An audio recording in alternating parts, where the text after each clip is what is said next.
Kita awali edisi kali ini dengan sedikit menjawab pertanyaan yang menanyakan, Bang, cari tahu dong, emang betul Atep sama Eka Ramdhani balik ke Persib?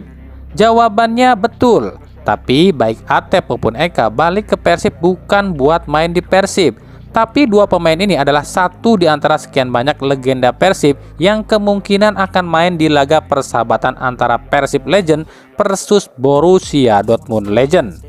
Di sini sekaligus kami akan meluruskan tentang banyaknya berita yang gak jelas yang mengatakan Persib akan lawan Dortmund. Betul, Persib memang akan melawan Dortmund, tapi bukan Persib yang utama, melainkan cuma para legenda Persib yang main, seperti Imade Wirawan, Cecep Sutriyatna, Atep, Eka Ramdhani, Firman Utina, Zainal Arif, Sutiono Lamso, dan lain-lain yang semuanya itu pernah berbaju Persib. Jadi bukan skuad utama Persib loh ya yang main. Jadi kalau ada yang bilang skuad utama Persib yang main melawan Dortmund, fix ini dipastikan hoax. Sementara Dortmund pun bukan tim utama Dortmund yang melawan Persib, cuma para legenda Dortmundnya aja. Ya buat bocil-bocil ingusan yang baru tahu bola mungkin gak terlalu kenal dengan siapa saja legenda Dortmund, kecuali emang dia ini fans beratnya Borussia Dortmund. Bahkan bisa jadi nih yang fans bocilnya Manchester City pun belum tentu banyak yang tahu kalau Erling Haaland adalah mantan pemain Dortmund. Pasti taunya Haaland ini ya saat di City. Ayo ngaku ya kan? Sementara di skuad legenda Dortmund akan diisi pemain-pemain seperti Roman Weidenfeller. Ya, kita tahu lah siapa Roman Weidenfeller, seorang kiper terkenal itu tuh yang kalau kalian sempat main PS1, PS2 pas sudah hafal betul nih sama Roman Weidenfeller, kiper timnas Jerman di era 90 sampai 2000-an. Lalu ada Marcel Schmetzer, Patrick Omoyela, David Odonkor, Paul Lambert, dan lain-lain, termasuk striker jangkung menjulang yang tingginya 2 meter lebih yang paling populer daerahnya, yakni Jan Koller pun kemungkinan akan dibawa. Laga ini sendiri dalam rangka tur Asia para legenda Dortmund, sekaligus sebagai duta besar Dortmund untuk urusan pengembangan bisnis dan komersil klub Dortmund. Jadi ya ini cuma sekedar bisnis aja ya. Ya udah jelas ya, bukan Persib utama lawan Dortmund utama ya, tapi legenda Persib melawan legenda Dortmund.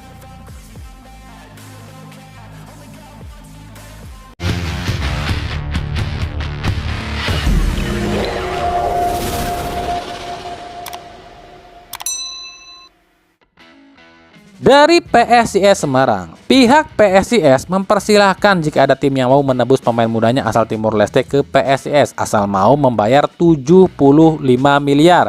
Itu belum termasuk pelepasan kontrak Galih Freitas yang tersisa 2 tahun lagi di PSIS. Jadi bisa dibilang PSIS ini akan melepas Galih Freitas jika ada yang mau menebusnya dengan harga kurang lebih ya sekitar 100 miliar rupiah. Gila, bilang aja nggak dijual bos, kok pakai harga yang mahal amat. Ya mana ada tim yang mau beli pemain dengan harga segitu di Indo, apalagi cuma sekelas pemain Timor Leste. Harga 100 miliar ini jika dibelikan pemain muda potensial lain seperti pemain muda yang tengah naik daun di Thailand, yakni Supanat Muantea, ya bisa beli Supanat 6 orang lah. Sebab harga Supanat aja cuma 12,17 miliar. Atau mungkin beli wonderkidnya Vietnam nih, Kuat Van Kang yang harganya cuma 1,74 miliar.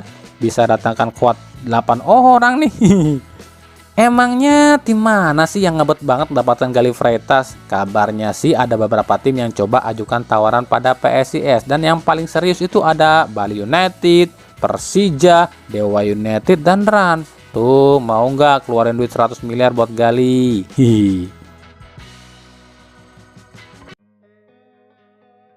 Dari Dewa United, mantan asisten pelatih Rans, Timnas, dan Persib Bandung, Bayu Eka Sari resmi bergabung dengan klub Dewa United.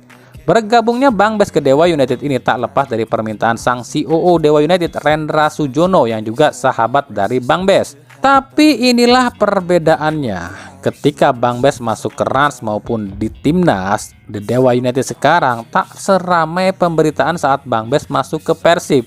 Padahal secara finansial baik Dewa maupun Rans bisa dibilang tim yang mapan. Tapi ya inilah supporter efek, dimana siapapun yang jika masuk ke tim raksasa ya pasti akan jadi bahan berita. Di sisi lain, pemain Persib yang dipinjamkan ke Dewa United ini Hen Hendiana memberikan komentarnya soal Persib yang saat ini kesulitan di Liga 1. Menurut Hen, dirinya hanya bisa mendoakan saja yang terbaik buat Persib. Soal dirinya akan kembali atau tidak ke Persib, Hen menyerahkan ini pada manajemen, baik manajemen Persib maupun manajemen Dewa United.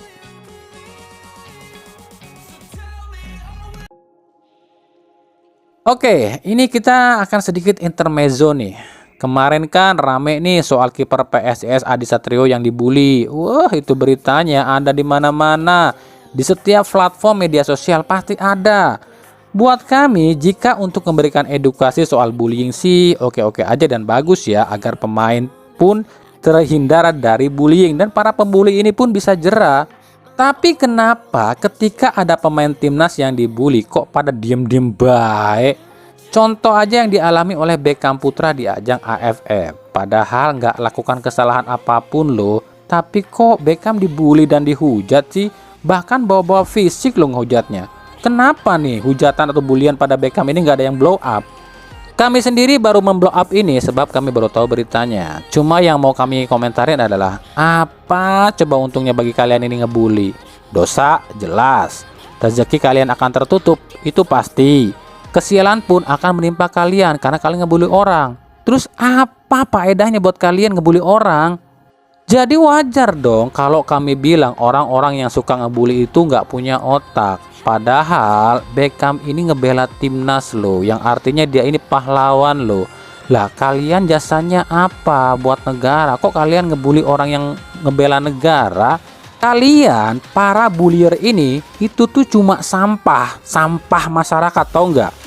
Ini kalau ada orang yang atau pemainnya yang dibully, terus selain lapor ke polisi dia juga nyumpahin dengan kata-kata seperti, yang ngebully saya sumpahin melarat 7 turunan, yang ngebully saya sumpahin sial seumur hidup, yang ngebully dan ngehujat bakal sengsara seluruh keluarganya. Saya sih setuju banget ya kalau ada korban bullying yang ucapkan sumpah dan kata-kata seperti itu, dan yakin sumpah ini pasti langsung dikabulkan sama Tuhan. Sebab doa orang yang teraniaya itu langsung diijabah loh. Hati-hati kalian. Jika kalian saat ini sedang susah, tengah sengsara, tengah sial, terus-terusan, coba deh introspeksi diri. Siapa tahu kalian pernah ngehujat orang. Ya daripada kalian ngehujat atau ngebully orang, mending cari gawe sana. Mending ngewirid atau apalah gitu hal yang bermanfaat, kan gitu.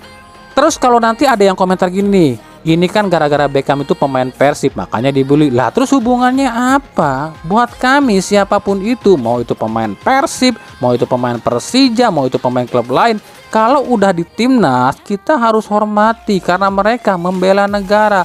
Kalau lu gak hina pemain timnas berarti lu hina negara lu. Dasar PA nih orang-orang yang ngebully nih.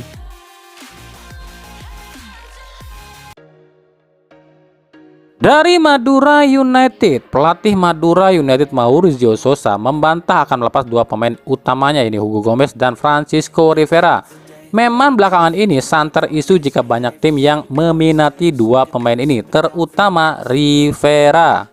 Hugo Gomez sendiri alias Jaja ya, kabarnya diminati tim asal Malaysia Kelantan FA dan klub asal India Jamshedpur.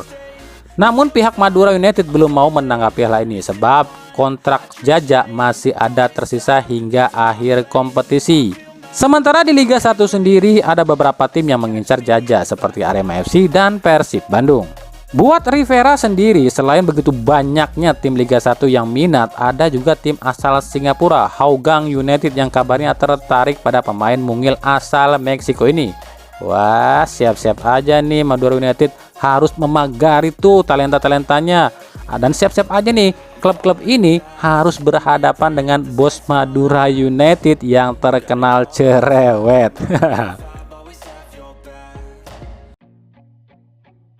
Dari Persija Jakarta, buat kemarin yang nanya, Bang emang benar laga Persija versus Persib ini akan diubah jadi Persib duluan yang jadi tuan rumah?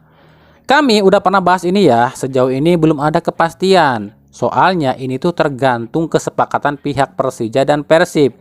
Pihak Persija kalau mau laga ini ditukar ya ajukan permohonan pada pihak Persib. Habis itu barulah dua tim ini kirimkan surat pada LIB. Tapi sejauh ini LIB belum menerima surat apapun dari kedua klub ini.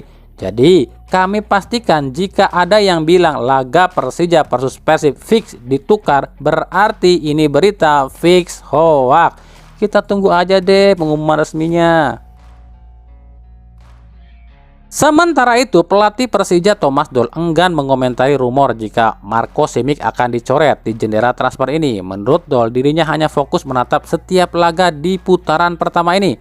Bahkan Thomas Doll menegaskan para pemain Persija ini dilarang berbuat salah, baik kesalahan passing, kesalahan bertahan maupun konversikan peluang. Sebab menurut Doll, banyaknya kesalahan Persija ini sejauh ini adalah akibat pemain terlalu sering lakukan kesalahan. Rumor Marco Simic akan didebak ini terus memanas di kalangan Jackmania. Bahkan sudah ada info atau isu pemain Jerman yang katanya akan direkomendasikan oleh Thomas Doll. Nama Fabian Schlusener pun kembali ramai diperbincangkan. Kabarnya Fabian ini adalah salah satu sosok pemain Jerman yang katanya akan diboyong Thomas Doll di putaran kedua ini. Ya, kebenarannya kita akan lihat nanti aja ya.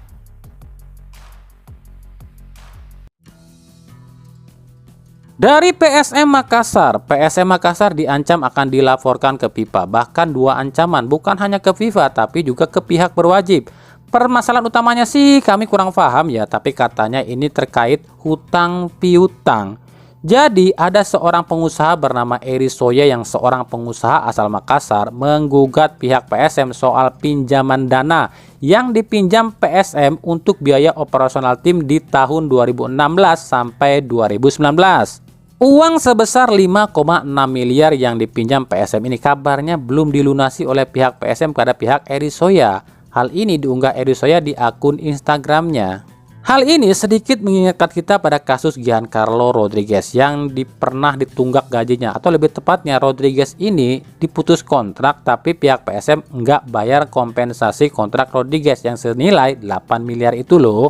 Tapi untuk masalah Rodriguez sih katanya udah beres. Nah ini sih bahaya ya kalau sampai Eri Soya ini melaporkan ini ke pihak FIFA dan FIFA pun bereaksi. Wah, bisa-bisa PSM ini bisa batal tampil di AFC nih, dan bisa-bisa PSM ini kena denda lebih gede sampai pengurangan poin ataupun pelarangan belanja pemain di bursa transfer. Ya semoga aja ini cepat kelar ya. Komdis PSSI keluarkan sanksi lagi per tanggal 22 Agustus 2023. Ada beberapa sanksi dan tentu saja kalau nggak kontroversi ya bukan Komdis PSSI namanya. Yuk kita intip ada sanksi apa aja sih. Yang pertama, Komarudin dari Persikabo didenda 10 juta dan larangan tampil 1 kali. Pelanggarannya adalah tackle keras terhadap pemain Madura United. Yang kedua, Adi Satrio, kiper PSIS Semarang didenda 10 juta rupiah dan larangan tampil 2 kali. Pelanggarannya adalah kartu merah langsung di laga lawan Persib Bandung dan tackle keras pada pemain Persib. Yang ketiga, PSIS Semarang didenda 25 juta. Pelanggarannya adalah keributan supporter saat laga lawan Persib Bandung dan penutupan sebagian tribun Stadion Jatidiri. Yang keempat, Persib Bandung didenda 25 juta. Pelanggarannya adalah supporter away. Yang kelima, Persib Bandung didenda lagi 25 juta. Pelanggarannya adalah keributan supporter saat lawan PSIS. Yang keenam, Panpel PSIS didenda 25 juta. Pelanggarannya gagal mengantisipasi adanya supporter away saat melawan Persib Bandung. Haha, kalau nggak bobrok bukan Komdis PSSI cuy namanya. Lucu kan? Ini kalau Persib yang jadi tuan rumah, wah udah lebih dari 100 juta tuh dendanya. Lalu apa kabar tuh dengan kartu merah Lutfi Kamal? Kok nggak ada dendanya? Apa kabar dengan aksi Paulo Gali yang nendang bola ke arah Maklok? Kok nggak ada dendanya? Apa kabar dengan pelemparan benda ke lapangan? Kok nggak ada beritanya tuh? Dan gak ada tuh denda yang lebih dari 50 juta. Tapi kenapa kalau ke Persib sampai 75 juta? Waras Komdis. Dan waraskah ketum PSSI? Kenapa ketum PSSI? Ya iyalah, kan Komdis itu yang pilih kan ketum PSSI. Berarti kalau Komdisnya nggak waras, ketumnya juga dong. Tapi klubnya juga nggak waras. Udah tahu didenda mulu, pada diem-diem baik. Ya udah, jadi pas deh. Makanya dibilang liga dagelan. Federasinya dagelan, klubnya dagelan, pemainnya dagelan, supporternya pun dagelan. Jadi ya nggak usah protes, nikmatin aja.